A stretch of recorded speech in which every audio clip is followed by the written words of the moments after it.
മലയോര ജില്ലയായ ഇടുക്കിയുടെ സ്വപ്ന പദ്ധതിയാണ് കട്ടപ്പനയിൽ നിന്നും കമ്പത്തേക്ക് തുരങ്കപാത.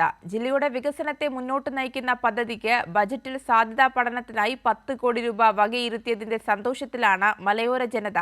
ഒപ്പം കട്ടപ്പനയെ ടൂറിസം ഹബ്ബാക്കി മാറ്റുവാൻ 20 കോടി രൂപ ബജറ്റിൽ അനുവദിച്ചത് ജില്ലയ്ക്ക് ഇരട്ടി മധുരം പകരുന്നു.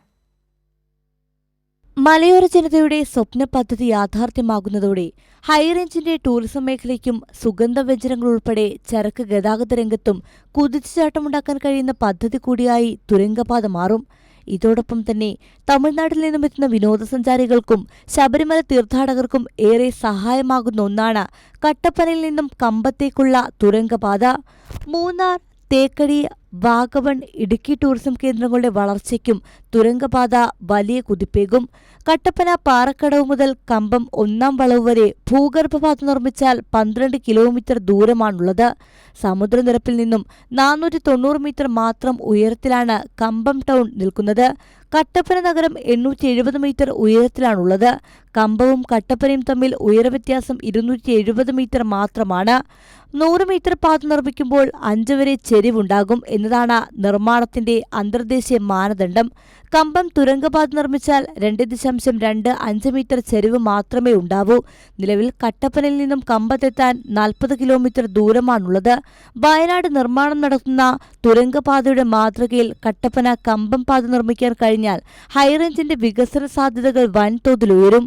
അന്താരാഷ്ട്ര കേരള പഠന കോൺഗ്രസിന്റെ തുടർച്ചയായി കാൽവരി മൗണ്ട് ചേർന്ന നവ ഇടുക്കി പുതുവഴികൾ എന്ന സെമിനാറിൽ കട്ടപ്പന കമ്പം തുരങ്കപാതയുടെ സാധ്യതാ പഠനം നടത്തുന്നതിന് തീരുമാനിച്ചു. മുൻമന്ത്രി ഡോക്ടർ തോമസ് ഐസക്കിന്റെ നേതൃത്വത്തിൽ നടന്ന സെമിനാറിലാണ് ഈ നൂതന ആശയം രൂപപ്പെട്ടത്.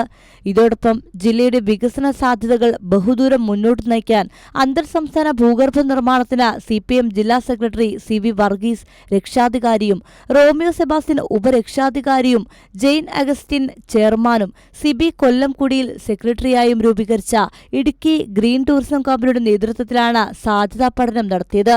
ഇതിൽ തയ്യാറാക്കിയ രൂപരേഖയുമായി മുഖ്യമന്ത്രിയെയും പൊതുമരാമത്ത് മന്ത്രിയെയും റെയിൽവേയുടെ ചുമതലയുള്ള മന്ത്രിയെയും കാണുകയും സംഘം ചെയ്തിരുന്നു. ഇതിനുശേഷമാണ് സംസ്ഥാന ബഡ്ജറ്റിൽ ഈ തുരങ്കപാതയുടെ സാധ്യതാ പഠനത്തിനായി 10 കോടി രൂപ ഇപ്പോൾ അനുവദിച്ചിരിക്കുന്നത്. ഇടുക്കിയുടെയും ഒക്കെ ഒരു വലിയ ആഗ്രഹമാണ് നമുക്കിവിടെ തിരിതെളിയുന്നത്. കട്ടപ്പന കമ്പം തുരങ്കപാത എന്ന് പറയുന്നത്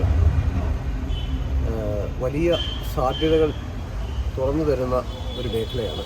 ഇപ്പോൾ നിർദ്ദിഷ്ട ലോവർ ക്യാമ്പ് റെയിൽവേ സ്റ്റേഷൻ പ്രൊജക്റ്റിലേക്ക് അത് യാഥാർത്ഥ്യമായാൽ ആ കട്ടപ്പനയിൽ നിന്നും വെറും 10 മിനിറ്റ് കൊണ്ട് റെയിൽവേ സ്റ്റേഷനിൽ എത്താവുന്ന സാഹചര്യം രൂപപ്പെടും. അതുപോലെ കട്ടപ്പനയിൽ നിന്ന് വെറും 10 മിനിറ്റ് കൊണ്ട് 4 വരി പാതയിലേക്ക് എത്താവുന്ന സാഹചര്യം രൂപപ്പെടും. കട്ടപ്പനയിൽ നിന്നും ബാംഗ്ലൂരിലേക്കും ചെന്നൈയിലേക്കും മെട്രോ സിറ്റികളിലേക്കൊക്കെ ഉള്ള ദൂരം വളരെ കുറയുമെന്നുള്ളത് വളരെ പ്രധാനപ്പെട്ട കാര്യമാണ്. അങ്ങനൊരു പദ്ധതി യാഥാർത്ഥ്യമാകുന്ന പക്ഷം നമുക്ക് ശബരിമലയ്ക്കുള്ള യാത്രയുടെ ബുദ്ധിമുട്ടുകളുമൊക്കെ ഗണ്യമായിട്ട് കുറയും. ഇതോടൊപ്പം കട്ടപ്പന കല്യാണത്തണ്ട് കാഞ്ചിയാർ അഞ്ചൂരിൽ ടൂറിസം പദ്ധതിക്കായി 20 കോടി രൂപയും സംസ്ഥാന ബജറ്റിൽ അനുവദിച്ചിട്ടുണ്ട്. ഇത് മലയോര മേഖലയുടെ ടൂറിസം വികസനത്തിന് വലിയ കുതിച്ചുചാട്ടം ഉണ്ടാക്കുന്ന തീരുമാനമാണ്. കൈരളി ന്യൂസ്, ഇടുക്കി.